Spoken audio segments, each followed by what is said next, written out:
அன்பு ஊடக நண்பர்களுக்கு வணக்கம்.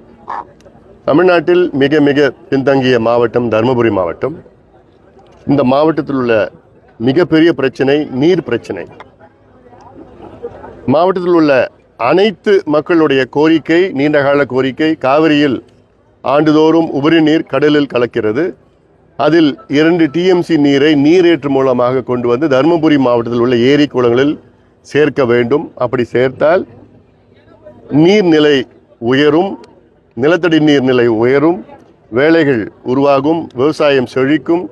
3 லட்சம் பேர் வெளி மாநிலம் வெளி மாவட்டத்திற்கு வேலைக்கு சென்றார்கள். அவர்களெல்லாம் மீண்டும் வருவார்கள், பொருளாதாரம் பெருகும், இந்த மாவட்டம் வளர்ச்சி பெறும். இது சிம்பிள் ஃபார்முலா.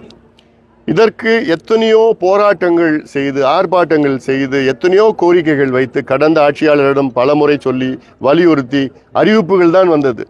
இப்போ இருக்கின்ற முதலமைச்சரிடம் பலமுறை சொல்லியிருக்கின்றோம், அமைச்சரிடம் சொல்லியிருக்கின்றோம். ஆனாலும் யாரும் இந்த திட்டத்தை கொண்டு வர அவர்களுக்கு மனதில்லை. ஆனால்தான் தொடர்ந்து பல கட்ட போராட்டங்கள் நடத்தினோம்.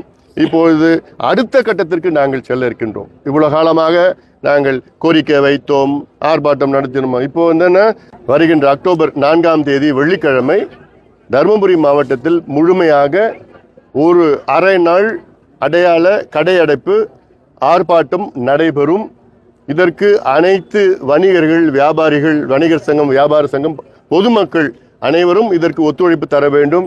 இது ஒரு அடையாள கடையடைப்பு ஆர்ப்பாட்டம். அப்பயாவது தருமபுரி மாவட்ட மக்களுடைய உணர்வுகளை முதலமைச்சர் அவர்களும் தமிழக அரசும் புரிந்து கொள்ளும் என்று நான் நினைக்கின்றேன். ஏன்னா இது அடிப்படை பிரச்சனை. சமீபத்தில் காவிரியில் தண்ணீர் கடலில் கலந்தது, வெள்ளம் வந்தது. அதில் ஒரு நாளைக்கு 17 TMC நீர் கடலில் கலந்தது, ஒரு நாளைக்கு.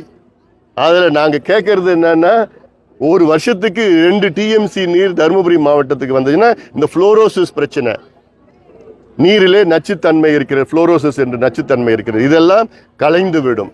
இதற்காகத்தான் எத்தனையோ போராட்டங்கள் செய்கின்றோம். ஏன்னா இந்த ஒரு திட்டம் நிறைவேறினா தருமபுரி மாவட்டத்தில் உள்ள 50 விழுக்காடு பிரச்சனைகள் தீரும். ஆனால் இது பாருங்க, இதற்கு அரசாங்கம் 3 ஆண்டுகள் ஆகிறது.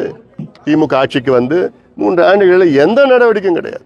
எங்களுடைய சட்டமன்ற உறுப்பினர்கள் பல முறை சட்டமன்றத்தில் எத்தனையோ முறை பேசினாங்க. சட்டமன்றத்தில் எத்தனையோ கவன ஈர்ப்பு தீர்மானம் கொண்டு வந்தாங்க, எத்தனையோ முறை அமைச்சர்களை பார்த்தாங்க, என்னென்னமோ சொன்னாங்க.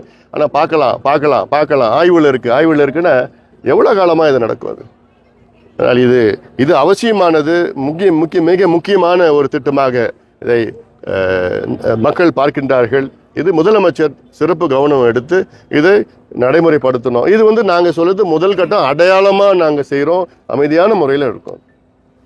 ஆனால் அடுத்தது இது செய்யலைன்னா அப்புறம் அடுத்தது வேற விதமான போராட்டங்கள், ஆர்ப்பாட்டங்கள் செய்ய வேண்டிய சூழல் வரும். அதில் அந்த அளவுக்கு எங்களை தள்ளாதீங்க. அது நாங்கள் அமைச்சர்களுக்கும் அரசுக்கும் நாங்கள் தெளிவுபடுத்துகிறோம். நன்றி.